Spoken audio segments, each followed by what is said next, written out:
Hello, it's Nadine here, and I'm here with this week's episode of Life, Health, and the Universe. And this morning for me, and late night for you, my guest, we're joined, and I forgot to ask how to pronounce your name, but I'm going to go with Torkil Færø, Dr. Torkil Færø.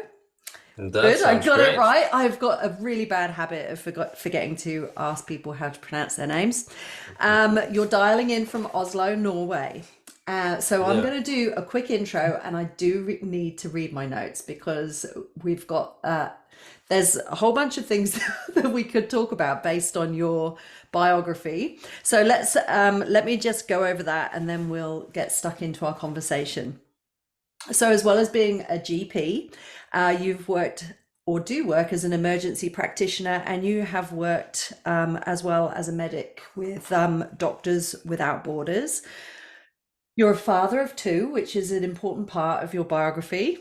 You're an award winning photographer. You've traveled by bicycle, motorbike, kayak, boat, and car through over 80 countries. You speak 8 languages. And as if that wasn't all enough, you're also an author, and not just of one book, but two. But we're here to talk about one specific book today.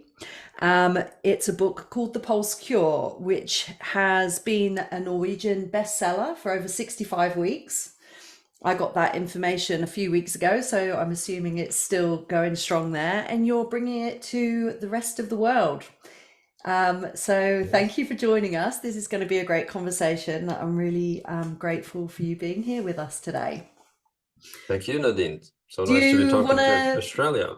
Yeah, it's great. Would you like to share anything else with us, or should we just get stuck straight in? Yeah, just get started. Yeah. Yeah. Okay, cool. So the Pulse Cure is about our health. You're a GP, and you've had a lot of experience with thousands of patients coming in, especially with lifestyle related diseases. And in your book, you actually even talk to us about your own experience, about your own health journey, and some of the things that you've kind of discovered over the last few years that have really changed your health. And one of the things, and the thing that the book about, is using a wearable device to help track what's going on in your body internally that we might not necessarily see when we're, just getting about our daily lives, and the impact that certain lifestyle practices or behaviors can have on our internal health. So that's what we're here to talk about today. I've got a couple of big overarching things that I would love to ask you about first, and then we'll get into some more detail. Um, but let's talk. I just want to talk about preventative and personal medicine, because that's one of the things that you are passionate about and the reason that you've written this book. So can you give us a little bit of insight into, as a general practitioner, as a doctor, what has changed for you in your career that's made you want to look more at preventative health, and not sort of treating illness? Yeah, because as a doctor, we are trained in medical school to treat illness, to identify and diagnose and treat illness with pills or procedures. The strategy is waiting until you get sick and then treating you. And that was basically all I knew. And until 10, 12 years ago, my father died. He was 73, so a little bit early, and such early that I thought, I don't want to die at 73. I want to live a long life. I want to have lots of experiences. I want to go back to Australia one more time, and many other things. And then I started checking out what can I do to live longer and healthier. And then I saw that there was so much information now that we did not get as medical students and doctors, 15, 20 years ago. So then I started caring about preventative healthcare, mostly for my own sake, just because I wanted to live longer and stay healthy. And then I also started to write books. I was not a writer. I hadn't written anything. So it has been an interesting journey in that aspect as well. Yeah, and I did all the mistakes in my book. I weighed 20 kilos overweight. I didn't train. I didn't care so much about nutrition or sleep, or I used to drink a couple of glasses of wine every day. So I did all the mistakes. So if I had continued on that journey, I would have ended up like the patients that gives me my livelihood. So I changed my lifestyle around more or less totally, and that is also part of what I'm writing about in the book. And now, of course, now all you hear on health podcasts and all the books, everything that is written now in popular science is just about what I'm talking about in the book. How to eat right, how to exercise right, and microbiome, epigenetics, all that you also know everything about. So the health field has turned around completely. That giving and wearables is a way to give to take the power away from the doctors and the healthcare system and put it into your own hands, to avoid becoming a patient, to stay healthy, because the pulse, the heart rate can tell us so much about our inner state, much more than we could even hope for as doctors and people.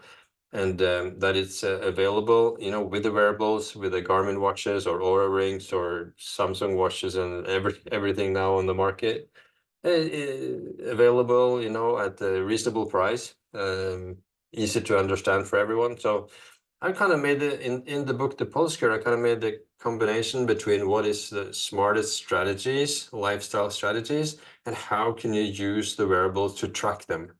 Because the good thing is that the smart things to do will show in the heart rate. And still, this is the only book in the world, really, to my knowledge and to my publisher's knowledge, about this combination. Great, amazing. It's really refreshing when I was reading up on in your book and your biography. Just yeah, it's really refreshing to have someone as a general practitioner who's actually advocating for this sort of stuff. And before we get stuck into more of the detail on how this all works, how is it something that a lot of GPs, a lot of doctors are starting to take into consideration in their practices? Or do you think this is a real slow burn kind of thing? Like, are you hoping to have an influence over Yeah, the at least medical in Norway profession? it has. Yeah, at least in Great. Norway it has had a big influence. It Yeah, has been great. a bestseller for 70 weeks. And it's changed the way a lot of doctors, a lot of nurses, physiotherapists, psychologists look at the preventative healthcare. So it has really, and it's become kind of a household concept in Norway. Yeah, great. It's because of the success of the book. It was completely unknown. Earlier it was used more or less only for people exercising. Mm. People running marathons or. But now I think you would. I don't know where you would have lived. If you hadn't understood the last year that it's possible to use these smartwatches to keep you healthy, then you would be paying very little attention to what has happened last year. I've been all over media, and it's been then translated into English, and also 7 other languages. So it in Denmark, Sweden, Italy, Holland, Estonia, for some reason, Poland, and new countries keep coming on. So. Yeah, great. So I hope to change as I said, I hope to change the healthcare into people taking charge of their own health, and not just this stupid way of medicine that is waiting until you get really sick and then treating you with medicine that is not really curing you. It's just keeping the symptoms a bit, away. Mm. Yeah, wow. Did you ever expect this when you when you wrote the book, or was this the goal, like to? I knew that the content, the information could have this impact. Of course, there's a lot of things that has to be at the right time, at the right place for it to happen. Mm, Especially for like an unknown concept like this. So, but it has been massive, the last year. So much. It's been like being in a tornado, because yeah, I I'm not bet. used to. I mean, I'm just a normal doctor, I'm used to talk to one patient at a time, not to be on direct TV and radio, and I've probably been on more than 100 podcasts, in the Wow. last year and a half. So of course not used now I'm used to it. Now it's like, yeah, what I do every day. So Yeah, it's brilliant. It's really good. Great. It's interesting that you had to go through your own health journey to like even though you're working in the field of medicine that you had to go through your health journey to kind of come to this place. And I have a background as a personal trainer, and I'm the same as well actually. There were some lifestyle things going on there, especially the alcohol for me, that I was doing all of the right things, ticking many of the boxes, but not the alcohol box. And having a wearable has definitely definitely showed up some of the negative impacts that alcohol can have, especially on sleep. I haven't had a drink for 2.5 years now. oh, get it on So you. Yeah. yeah, and you can definitely tell the difference. Yeah. Okay, so let's just talk about HRV, because Yeah. this is actually one thing, and I have an aura ring. So you talk about 4 different devices in your book, and I think you've tried them all, and you might try them. Yeah. Are you using them all the time, Yeah. or do you have Right now you I got have your the aura Oura ring? Ring and the Yeah. Garmin watch and the Whoop band, and I even have a CGM. Oh, cool. I don't wear it all the time, but I wear it at times just Yeah. to remind myself of what happens, if you eat Yes. this or that. And so I use it maybe 2 months a year or Yeah. something like that. Yeah, It's cool. also very, very useful. Yeah. Yes, definitely. It's one of those things I haven't So done yet, but I'm definitely keen to do yeah. that. So you've used these 4 different devices, and as I said, I have an Aura Ring, which is a wearable device that checks your energy levels and sleep. I use it mostly for sleep now, but it has a reading for readiness. So you wake up in the morning and you have a reading for readiness, and it's based on your HRV. And I know that stands for heart rate variability, but I haven't, and this is kind of what your book is all about, right? And understanding heart Mm. rate variability. But although my phone kind of shows me the reading, I still don't quite grasp what HRV is and what it means. Mm. So could Yeah. you talk us through that? Yeah, the heart rate variability is a measure of the state in your autonomic nervous system. It's also the metric on the state of your immune system and of your overall physiology, really. But mainly, it's a number for your autonomic nervous system, the parasympathetic restful state and the stressful sympathetic state. And we are built as humans, like all other animals, to exist, with the possibility to use our forces in the sympathetic state, to fight and flee and to freeze, and also to hunt and, have fun. And to stress. And then we are also supposed to relax and recover from the stress. And the way that the heart rate variability can show this is that when we are in the relaxed state and we breathe in, the heart rate will go up a little bit. And then when we breathe out and there's less oxygen in the lungs, the heart rate will go down a little bit. And these devices can detect this difference. And if we are in the stress state, then the heart rate will beat very, very steadily, like a clock, very steadily. And in this way, the devices can keep track of our heart rate day and night, and to give us an answer of what kind of stress balance do we have? Are we too much in the sympathetic stress mode, and enough time in the parasympathetic restful mode to keep a sustainable balance, over time? Of course, we can tax ourselves quite hard, for a week or two, or 3 or 4 maybe. Once it gets more than 2 months, 3 months, you become in the risk of contracting, autoimmune diseases, diseases of low-grade chronic inflammation that are probably 80% of the diseases that we treat. That's including cancer, heart disease, stroke, metabolic syndrome, all of the things that we see daily as doctors, and also fatigue situations, burnout, migraines, brain fog, all these diseases, the modern day diseases. So it's a really, really useful tool. I would say, I may be biased, of course, but like antibiotics and vaccines are good for infectious diseases, diseases of the old times.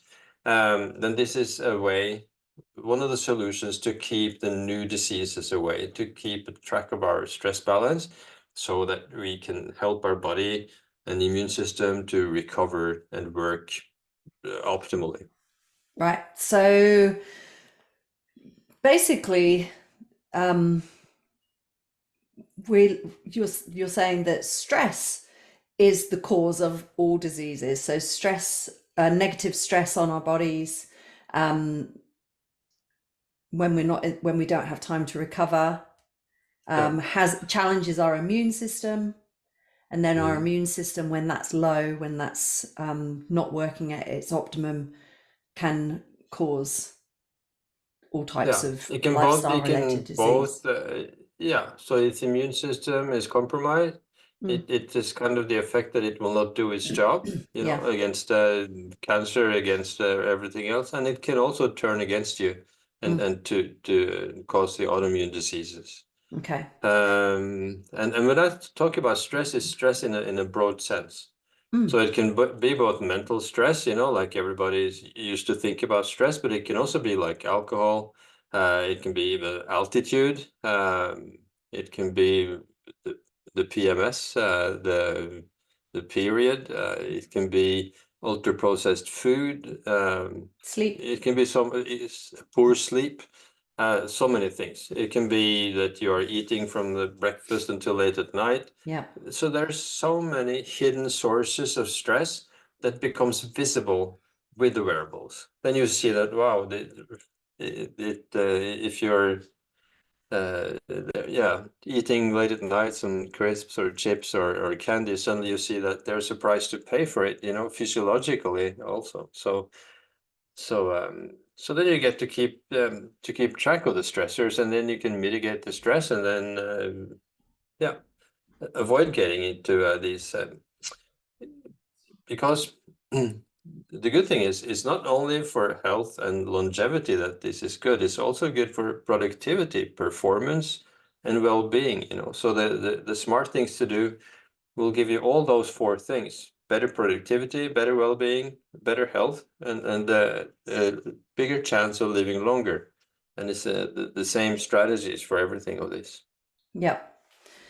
So, okay, I'm just clarifying now. So if we're stressed, we'll see a regular heartbeat, however, whatever beats per minute it is. It's just like a consistent.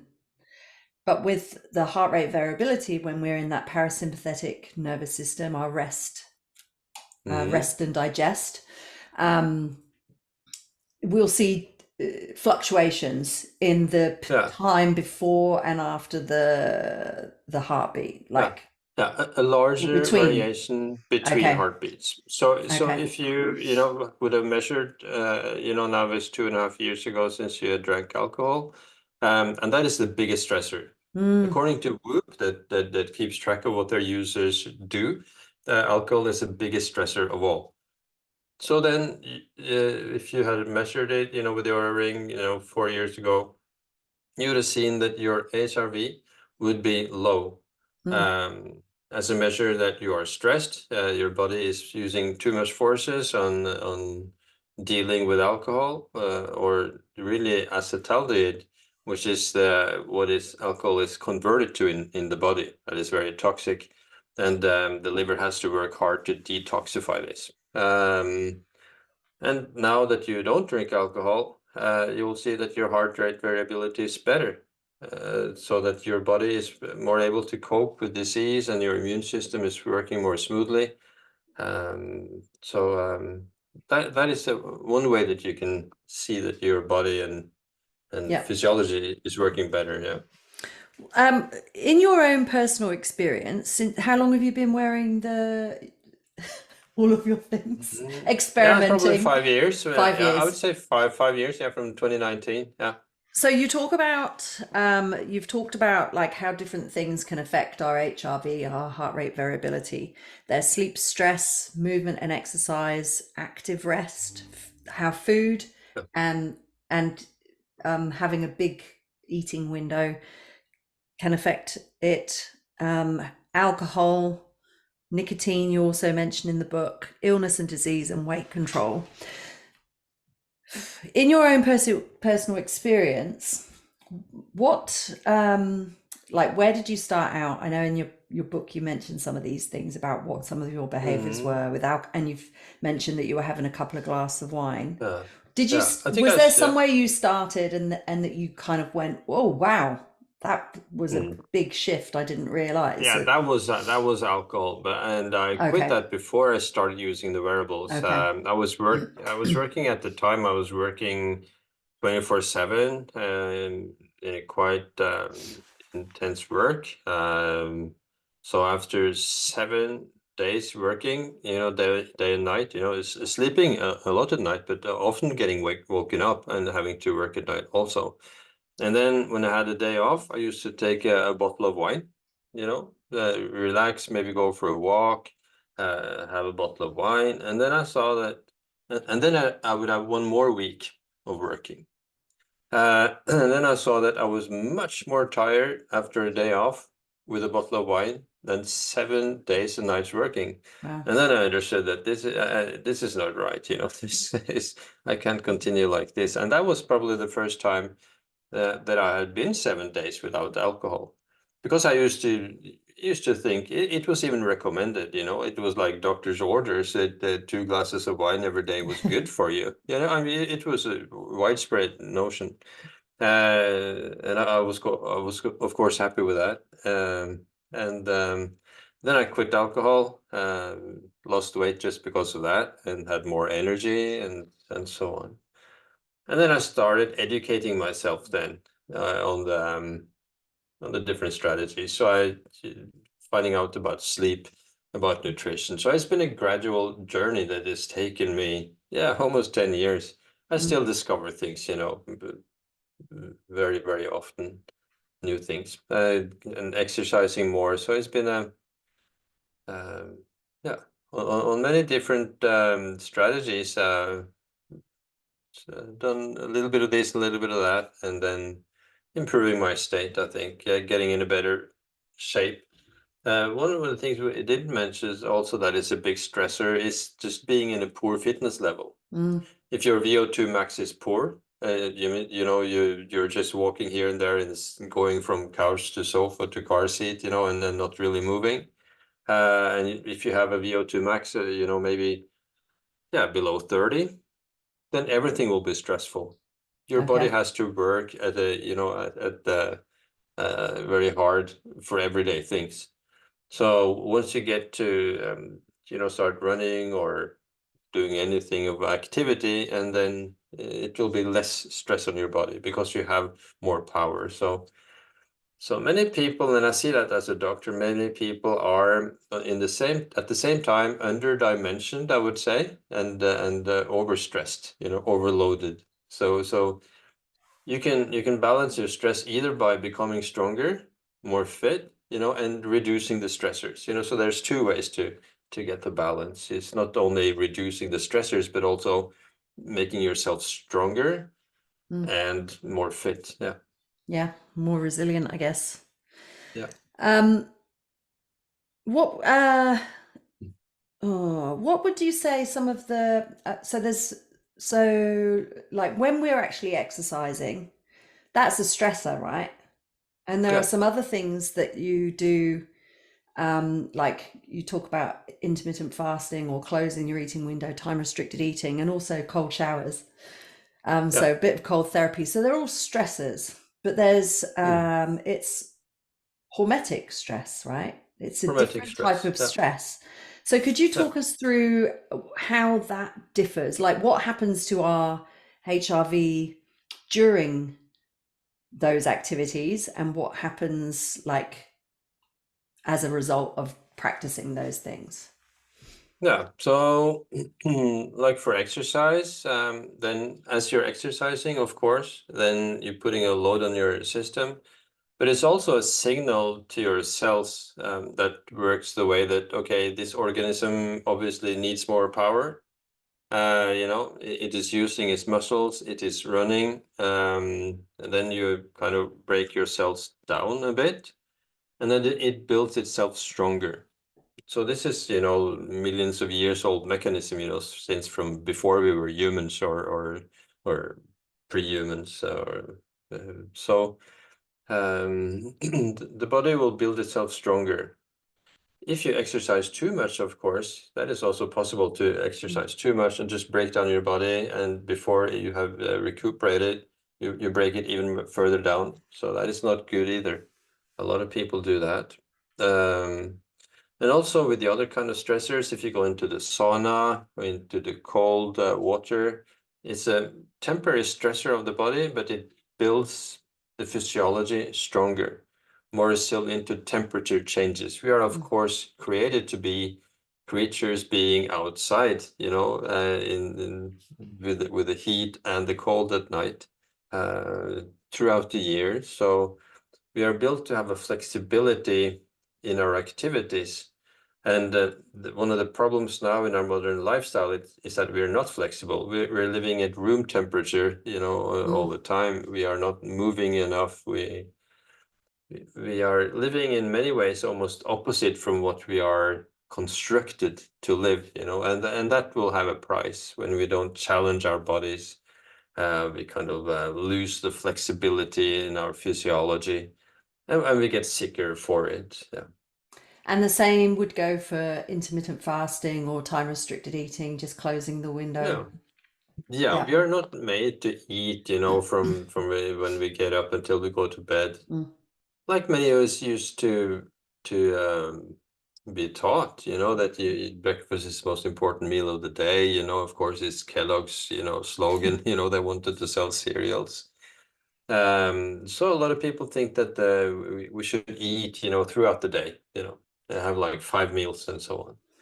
So, and what it becomes visible on the watches, particularly the Garmin watches. I must say that to pinpoint your stress levels throughout the day and night, then you need a Garmin watch, more than an Oura ring and so on. Mm. And then you can see that when you are fasting, for example, in the morning and you skip breakfast and you start eating till lunch, you will see that your nervous system is calm until you start eating again. So one of the big surprises for so many people is the amount of stress food can put on your system, particularly ultra-processed food or some parts of it, not all of it, but some parts of ultra-processed food will give you a lot of stress. If you have a food intolerance, like for gluten or lactose and such things, or many other things, then it will also stress your body and you will see it in the heart rate. So many people have actually found out through the heart rates that they have some food intolerance, and then they have taken blood tests and seen that, okay, there was several things that they could not tolerate. And then they, take it out of their their meals, and then they feel better, than they have done for like 20 years or so. Wow. So the heart can tell us so much, I think. Mm. Yeah, as I we'll talk. Let's next talk about your the different devices and the ones that you recommend. So, I wear an Oura ring, and I find that like it tells you your readiness and it tells you your sleep score. So that Yeah. kind of gives you a good indicator of what your HRV is and that sort of thing. But definitely, if I eat too close to bedtime, which can sometimes be difficult because we go to bed quite early. So, you know, my ideal would be to probably finish eating at least 3 hours before sleeping. And I can definitely see a difference in my reading. If I eat Yeah. closer to bed, my heart rate will take longer to drop. And so I Yeah. guess how that converts in terms of it's basically your body doesn't have as much time to recover. And that in turn can affect heart rate variability, and the amount of Yeah. And our digestive system is not made for eating late at night. You know, that's a time through the millions of years that it's just doing the repair work. yes. And not having to do any more digestion. You know, it was darkness. You know, we probably stopped eating around that time. You know, 6, 7, and not eating maybe until 12 o'clock the next day, because we didn't have any fridges or ways to store food. You know, you have to get the food before you ate it through the millions of years. So when we eat late at night, we're eating at the time that our whole system does not really want to do that, to digest food, you know, from all, you know, the pancreas, from the gallbladder, from all the whole system really. So the body, you know, like the cells, uh, our intestines is a very vulnerable system. It's only one cell from the contents of your intestines into the bloodstream. So it's and you have, between all the cells, you have these tight junctions, and if they are not working properly, you get leaky gut, and parts of your intestinal, you know, toxins and so on, bacteria, get into the blood and resulting in inflammation in your system. So one of the best ways to ensure that you don't get this problem is to have long enough time in the night fast, so that your body can heal itself for a longer time there. Yeah. Yeah. Okay. So the devices. Let's get a review, because so Yeah, you've got 4 different devices that you recommend or that you've tried yeah, out and that you yeah. In you the kind book, yeah. yeah Of course, in your book. there are many, There's many. I think lots. Yeah. there are lots of different And I devices. You know, think the now almost accuracy of all. some Yeah, it can probably be a bit different, the accuracy, but it's at least a lot better. You know, probably even the worst one is so much better than our own guesswork, yes. because we don't really have a sense for our inner state. Throughout history, you know, in the millions of years, all the threats came from the outside, from animals, from enemies, from food that was contaminated, and so on. So we have very good eyesight and hearing and taste and smell and touch and all this, but our sense of our inner state was in the lifestyle. It wasn't something you had to really have develop a sense to feel. If you were not hunting or gathering or fighting, you were relaxing. So no social media or stress Sounds or quite anything. nice, doesn't it? Yeah, yeah, yeah. So we don't have this sense. So even I would say even the worst wearable is so much better than nothing. But the best one at this point by far is the Garmin watches. Yeah. And that is because they show the values throughout the day, you know. Yes. Like when you have the Aura Ring, you get the readiness and the sleep score in the morning. But it's a bit like you have been to the store, you know, been doing a large shopping, and you only get the total. You don't Yes. know what each item cost, you know. You don't know why do I get this number, you know, and you have no clue. Um, so you have the clue of eating late in the evening because you can see that, but you will not be able to see maybe if there was a big stressor at 11 o'clock in the morning, you know, or Yeah. and that the Garmin watch would be able to tell you. If you have an Apple Watch, many people do have that, then there's an app called Athletic, that is quite good. And now Samsung is coming with their Galaxy Ring and their new Okay. watches and so on. So in this field, everything gets turned around every 3 months or so. So there's so much competition, and that is very good because we are used to that all the big money is in big pharma after you get sick. And now there's a lot of money in big tech, before, so to avoid you getting sick. So that, you have to follow the money. And I'm very happy about that. Now there's so much money in keeping you healthy and providing with these devices. Of course, they want to make money, but they make money on a device that can keep you healthy. So that's good. So there's so much happening in this field. Yeah. And do you find that people get stressed just wearing the devices? Are some people kind of like get obsessed with it and it creates? It doesn't seem to be that much of a problem because usually when I hear this idea, that is people who are not tried to use them. I would Okay. guess that you are not stressed by using your Aura, are you? No. No. And usually, because there's always, if I have a lecture of 200 people, there's always somebody asking that question, Yeah. and then I usually turn it back to the audience, because probably 80% in the audience you said, I ask, are you stressed? No, they're not. So I'm not sure why people think that if you have a watch measuring your pulse, that you go check it, every other second. You don't do that. Yeah, I think a lot of them, like, they track your steps. Like, I've heard of people saying that when they've been trying to like reach their 10,000 steps a day, yeah, that they can get a little obsessed and that it can feel like a yeah, bit of a negative, yeah. obsession. But Yeah, I don't it's not think really that that people bad, is need it? Wanting to no, and get you your don't really steps. need to have 10,000 steps every day. You need to have some flexibility in it. Yeah. So if you Yeah. have 5,000 in one day and 10,000 other day and 15,000 the third day, you have to have some flexibility, Yeah.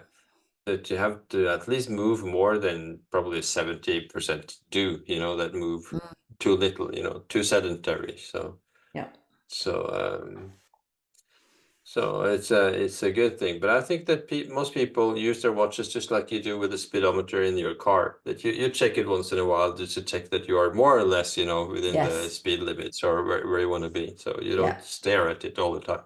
Yeah. So And once you've got some metrics, you can kind of get a bit of an idea, a bit like with your glucose monitor.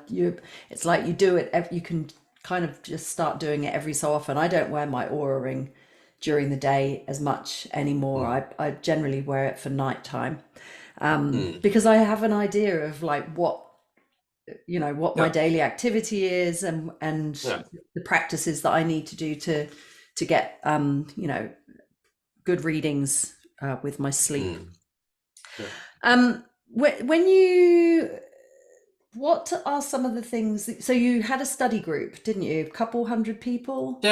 Yeah, I've had a couple of hundred people reading my script, as we developed it, and Yep. used the Garmin watches, and found out about their systems, because what is very clearly when you start using these wearables is that we're all individuals. Mm, We all react to many of the same things, of course, but in varying degrees. So this is a way to personalize your lifestyle. So one person can tolerate alcohol better than another, for example, and one has a better fitness level, and can tolerate stress better.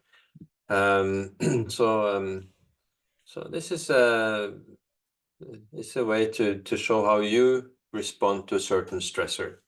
And that is very, very valuable. So, but because what we're used to as doctors is to get an average of what, in the research, they ask, for example, 1,000 people, how do you respond to this and this medicine or this and this diet, and you get an average. And then we as doctors use this average when we discuss things and make plans for treatment. But what becomes obvious is that we're also different. That this average means really nothing in many mm, cases, because you may not respond like that at all. So, for example, if you take depressants, then probably the average will be a bit better, but some will be worse, and some will be a lot better. And the most important thing is how you respond to yeah. it. And did everyone in the study have like some aha moments, some surprises about their Oh lifestyle yes, and make yeah. I changes? Did haven't you heard find of. a positive like response in Yeah, terms of people maintaining change? absolutely, absolutely. And some people, take it off like you do at some points, and then they take it back up, back again. So Mm, they use it like that. But a lot of people find out that it's much easier to have it all the time. yeah, yeah. Also because it's fun, it's a gamification, it's Mm, you get the sleep score, you get to learn about yourself, so it's a fun way to get healthier. definitely.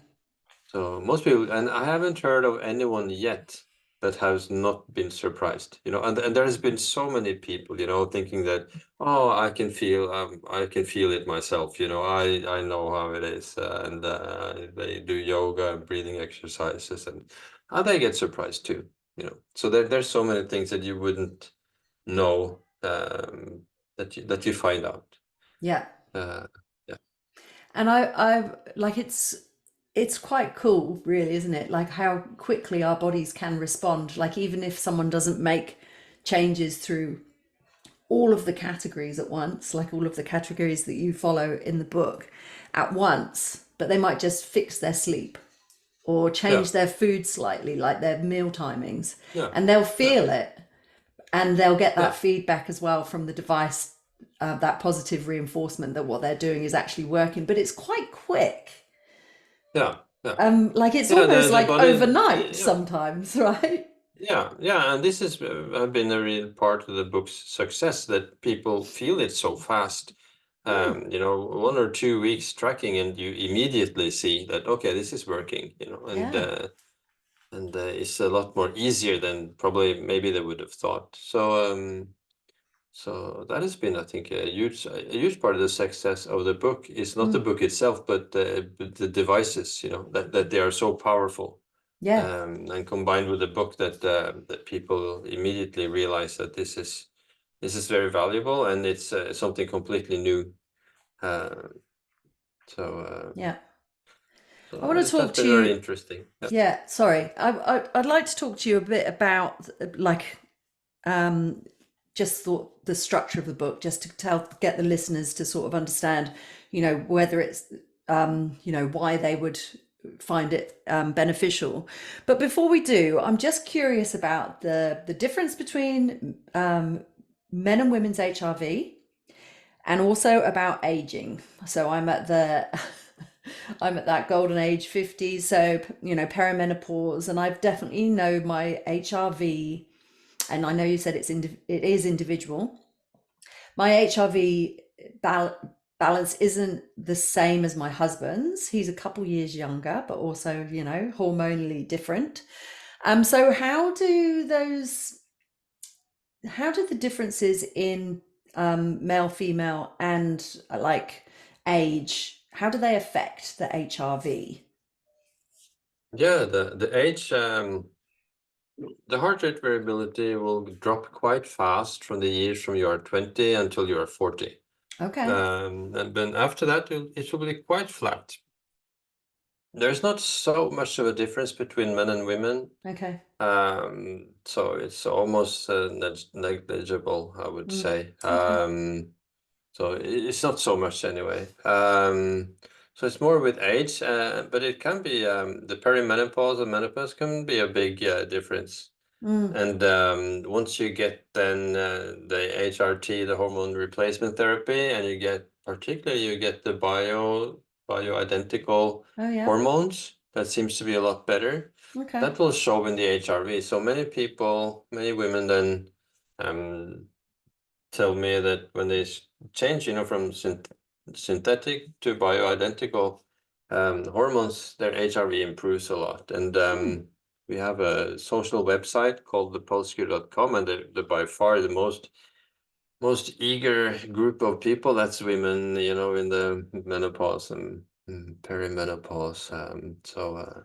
So there's a huge, it wasn't talked so much about, maybe 5, 10 years Mm. ago, and hormone replacement therapy had this bad rap because of this hopeless study, 15 years ago, that people thought it would induce cancer, Sure. and it's just not true. So there's too few women using HRT. I think in the UK it's only 15% of women use it, and really I think all should use it. Well, without But going that would have an off impact. track too much, I think Mm, mm. that probably for a lot of women, unless they have classic symptoms of perimenopause or menopause, it probably isn't even recommended to them as a No, but they see now that there's so many symptoms that, like the classic symptoms, with the hot flushes, and so that is just a small part of it. And what they recommend now, and I've just been on a big conference in London just last week. I had to speak about the pulse cure, but there were so many of the speakers, the international experts on the hormones. yeah, They said you should find out. You should just try it. yeah, There's no need to not try it, for some yeah, time, and then you will see what symptoms disappear. And yeah, that may be symptoms that you wouldn't necessarily have connected it. A lot of people think they're depressed, right, they start antidepressants and many other medications. And while the problem really was the menopause or perimenopause. yeah, well, So I think it's that might be a better way to look at it, that you should try the replacement and then see what happens. Unless, of course, you're totally perfect, and fine, there's it would be no use to try, of course. But the threshold for testing it out should be way lower yeah, right, than it is now. yeah. Yeah, that's a whole nother conversation. I'll have to get you back on for that That's one. it. Yeah. Can you write a Yeah. book about that, please? There's so many books about it, now. So, Is there? Okay. Mindy Oh, Peltz, yes, she's has a great. lot, I don't and know that she talks about the bioidentical hormones, though. I'm not sure if she talked about it. Mm. So, but at least it's one more than a year since I met her, so Yeah, she's she great. wasn't at this conference. So yeah. Yeah. And also, I must also say, women, what they see, that the PMS, women with PMS or PMDD, they see clearly on the HRV that the week before menstruation Yes. is as tough as having COVID. Yes. Yep. But HRV drops, then heart rate increases, body temperature goes up. They're, absolutely, classic stress levels signs. go up, and when they start taking that into consideration and reduce their stress levels for that week, Yeah. they can flatten this curve out. Yeah. Yeah. So a lot of the problem is that if you are too stressed, there will be too little progesterone made, and that is what causes the PMS symptoms. So once you manage to lower your stress for that week, then it will be so much easier. So that I see so many people responding to me with this finding. Yeah. Yeah. Definitely. Yeah. That's one of the main reasons that I use the Aura ring now, actually. All right. We're doing well. I'd love to talk about the way that you've laid the book out for the listeners, so that if they're interested in getting hold of it and having a read, let's talk just a little bit about how you've structured it. I really like it. It's super simple and like really friendly and kind of like a bit fun as well. Is that how it's supposed to be? That's how I read it I anyway. think so. Yeah. Yeah. So I'm not a professional author, so I gotta write. Oh, I loved it.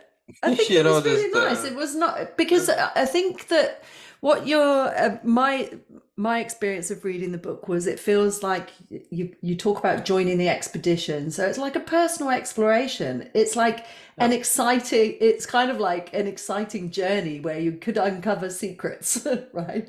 Yeah. and the reward is that you're taking control, and you're empowering yourself to understand Yeah. how your body's working, and like, yeah, making adjustments to make it work better. It's great. I Yeah. love it. So it's got a That's really good. nice introduction. Yeah, joining the expedition, and then you take us through some theory about why these things are important, which is a lot of what we've spoken about today. And then we go through some practices based on the different stages.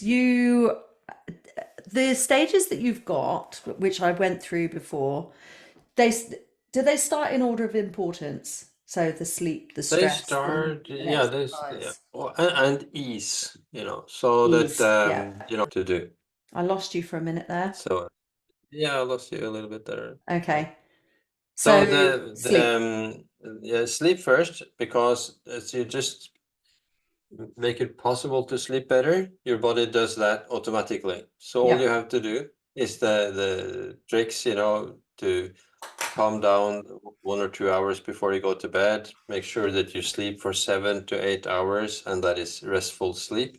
And once you do that, you get feeling more refreshed, you get more energy to do the other things that Mm. can be harder. So it kind of starts easy and gets a little bit harder. Okay. And also try to make a little bit of variation, so that so that stress, is the next chapter, and then exercise, and then rest, and then yeah, Food and so on. Yeah. nutrition, and yeah. Yeah. Cool. Mm. And so when someone's going through the book, would you recommend that they take a period of time? Like, would they go 3 months, 2 weeks, to kind of go through these Mhm. different stages, or is it like a personal, Yeah, I would like a say that I would personal be journey? flexible. Yeah. Yeah, just try to find out what would be most relevant to you. Yeah. Which of these ones, some would have a good nutrition, and some would have been a poor fitness, Mm, and I would say the best is probably to make it very individual. So the whatever would be your problem, and then a lot of people read the books 1, 2, 3 times, yeah. and go back, because I think it's a quite easy read. Mm, People tell me it's definitely. it's the fastest book they've read, Yeah. So it seems to be easy just to go back and maybe read. If the problem is sleep, then you go back to that part again, Mm, and so on. yeah. So yeah. So and maybe when you start using your wearables, maybe the best thing is to do nothing different for the first month or so, or even more, just to see, so you get your baseline, Yeah. so that you know what you're changing from. Yes. So that could be a good idea, to do nothing in the beginning.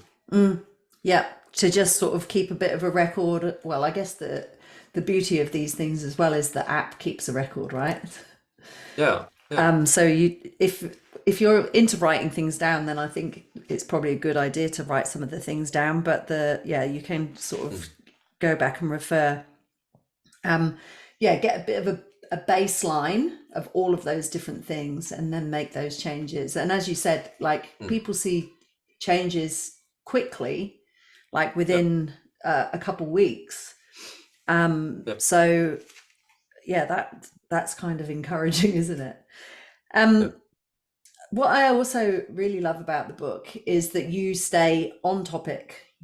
You take us through some of the theory of the HRV, but you refer to other podcasts, other books, when it comes to getting specific about whether it's intermittent fasting, whether it's types of exercise, all different things. I think, Yep. yeah, which is great, because then if someone does want to know more theory, they can access that. But it's like you're staying on topic with what your book is about. And Yeah. it means that it is super simple. It's straightforward, step by step, which is really good. And it's also interspersed with quotes from people who have actually followed, who did the study with you and have followed those protocols and got some really great Yeah, results. So yeah. yes, it's a great book. Highly recommend to anyone. And like as you say, it's like a simple, accessible thing that we can all get our hands on to have a really good outcome when it comes to Mhm. our life, changing our lifestyle, and what we need to do to adjust to our own personal bodies. There's before we close, because we are coming towards the end of our hour, there's something in your book, and I thought I wanted to I wanted to talk about this, and I don't know if many other interviews would have even mentioned this, but but we're called, this podcast is Life, Health, and the Universe. And I feel like there are some inklings where where you reference the universe, or Mhm. particularly one. Um, Page 58, it was on the book that I had, and it says, we're all primeval stardust. Mhm. Yeah, And um, I kind of think that's universe thing, a universe thing. yeah, yeah, Can you yeah, tell yeah. us what you mean by that? Because I'd love to hear it from a Uh, doctor's perspective. all our molecules are like billions of years old. You know, they're just temporarily us. You know, and all the larger larger, what do you call it? You know, the in the periodic system. I don't remember the name in English at the time. You know, like carbon and Okay, you the know, the elements. heavier the elements, the Yeah. elements. So they're all made from supernovas and neutron stars, you know, exploding uh, millions of years ago. You know, so that to have elements that heavy, they have needed a supernova. So we're all carry with us elements that has been around for ages, and through biological life, they are splitting and coming back, and what we persist of, you know, some parts of me are still in Australia. That Yeah. when I was there, you know, 30 years ago, you know, I left some cells there, you know, and picked up some new ones and shed them again, and so it's all a circle, and our molecules are billions of years old. Yeah. And many people don't think of that or see Yeah. themselves in this perspective. And also, you know, the fact that we are the end result of an unbroken line of reproduction from the first cell. You know, every cell had to be successful at reproducing itself from the first cell until us. You know, if one of your ancestors didn't make it, you know, you wouldn't be here. Mm. So, so. I like to look at that perspective, you know, because it's to you know, take the hot air balloon perspective, or even Yeah. further out to see life, you know, and you know, you're talking a lot about spirituality, and that is just I think the knowledge and the presence that we have, you know, to understand these things, you know, that's the spirituality, I think. Yeah. Yeah. So many people live too much like everyday lives, you know, they don't really think about these things. So they just go shopping and eat and watch TV, and you know, they're not really taking in the experience of living. Mm. And I've written a book on this before. I wrote, it's not translated into English or sold to a worldwide publisher, but it's called The Camera Cure. It's about how to take pictures. It's about how uh, you know, to when you're a photographer, then you really have to be curious and to discover things and see how things really look. And so there's a lot of spirituality, I think, in that approach to exploring life, you know. Mm. Yeah, great.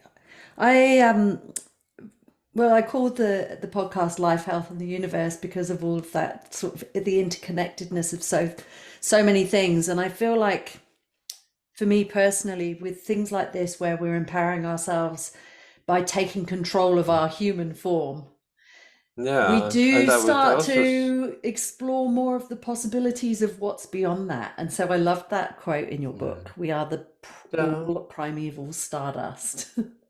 Yeah, and what these devices, hack into, that is what I call in the book also a living fossil, Mm, because the part of our brain that is this old part of the brain, the reptilian brain that we have in common with all vertebrates, So we're tracking this foundation of our nervous system that is hundreds of millions of years old, and our immune system is mostly unchanged for like mm, 100 millions of years, which is why we can use rats, in research and tell things about how humans work, right. even though we divided hundreds million years ago. So I think that is interesting too. And we have to, and for our intellectual brain to work, we need to have this foundation in our brain in balance. Because if you are stressed, our intellectual brain will not work, Mm, or will work poorly, So, yeah. Wow. and it's and the autonomic nervous system is a very overlooked part of our physiology of our brain. So it's good that this now comes more to light. Yeah. Definitely. Definitely. That's a wonderful way to close. Thank you so much for this really insightful conversation. I am really looking forward to seeing where this book takes you, because it's kind of like, when, without going on another tangent, when people buy the device because it's something that they think that they should have, but your book, actually, it's like the user manual that Good. isn't available anywhere else. It's like these are the reasons that you need it, and this is how to do it to make the most out of it, and for it to actually improve your health, not just be something that gives you some metrics, but that you actually practice some changes in behavior that can improve your health. So yeah, brilliant book. Thank you so much. Wish you the best of luck with taking it out into the world. Australia, here we come. Yes, and it's both it's also an audiobook and an ebook Yeah, also. great. So I hope it's available there. So yeah. Amazon takes it anywhere, doesn't it? Is it on Yeah, it Amazon? should. Yeah. Yeah, yeah, Yeah. yeah. It will be on Amazon and all other. I'm not sure how they may have to order it from England. I'm not Yeah. sure, Okay. but so it may take some time. Well, But yeah, I think they should ebooks have. and that sort of thing we can probably get Yeah. instantly. Yeah. Fabulous. So, Thank you so much. I've really enjoyed our conversation, and as I said, I wish you the best of luck with yeah. the continuing success of the book. Thank you, and the best of luck to you too. And have a So great and night's have sleep. a yes, and you'll have a nice day. Thank you. Okay. Take Okay. care. Bye. Thank you. Take care.